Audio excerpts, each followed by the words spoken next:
পালং শাক যে খেতে চায় না সেও বাটি ভরে এই পালং শাকের রেসিপিটি খাবে, এতটা ভালো হয় খেতে। নমস্কার বন্ধুরা, আজকের রেসিপি আলু পালং শাক। চলুন রেসিপিটি দেখে নিয়ে যাক, আশা করি ভীষণ ভালো লাগবে। এখানে আমি এক আটি পালং শাককে ভালো করে বেছে নিয়ে নিয়েছি। তারপরে খুব ভালো করে ধুয়ে জলটা ঝরিয়ে এইভাবে করে ঝিরিঝিরি করে পালং শাকটাকে কেটে নিতে হবে।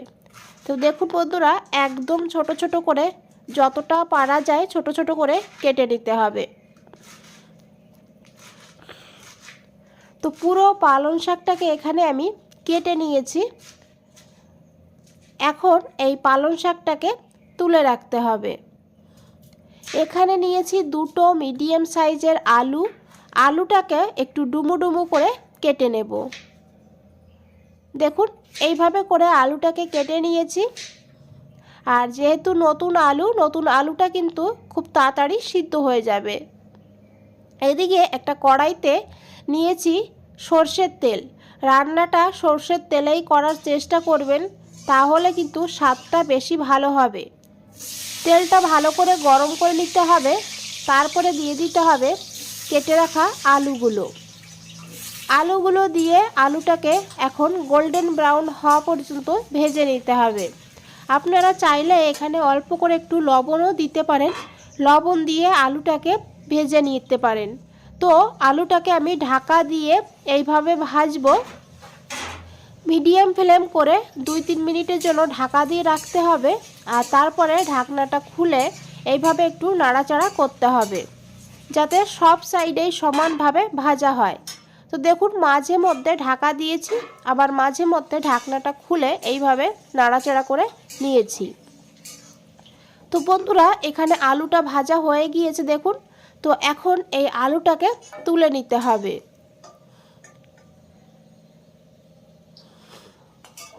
এই তেলেই রান্নাটা করে নেব।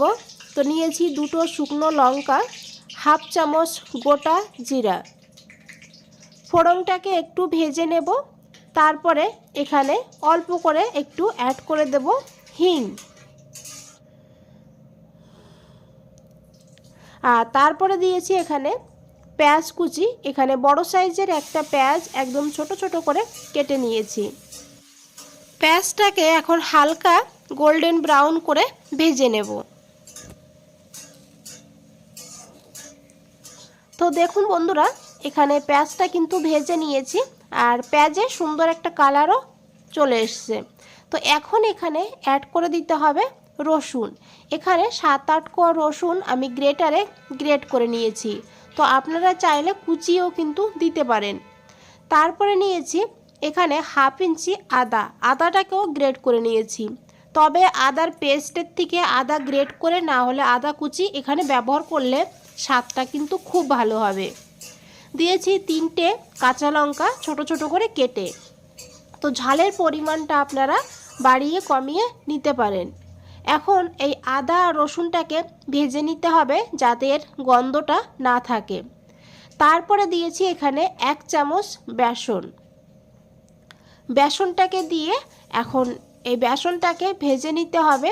আর গ্যাসের ফ্লেমটা অবশ্যই লোতে রাখতে হবে। লোতে রেখে ভালো করে বেসনটাকে ভাজতে হবে। সুন্দর একটা গন্ধ বেরিয়ে যাবে এখানে বেসনটা ভাজতে ভাজতে। তারপরে এখানে দিতে হবে হাফ চামচ জিরের গুঁড়ো। আর দিয়ে দিতে হবে এখানে হাফ চামচ হলুদের গুঁড়ো। আর নিয়েছি এখানে হাফ চামচ কাশ্মীরি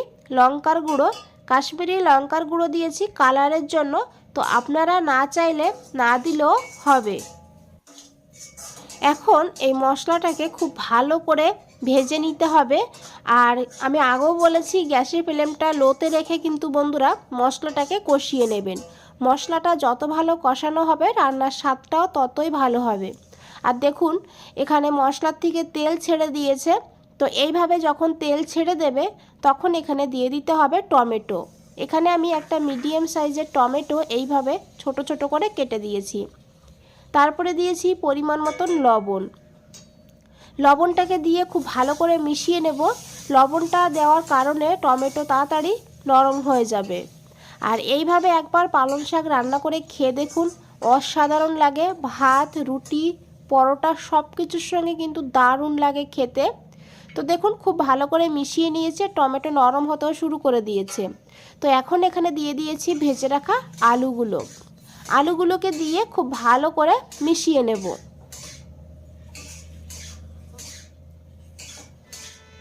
তো দেখুন বন্ধুরা খুব ভালো করে মিশিয়ে নিয়েছি। আর তারপরে দিয়েছি এখানে 1 চামচ চিলি ফ্লেক্স।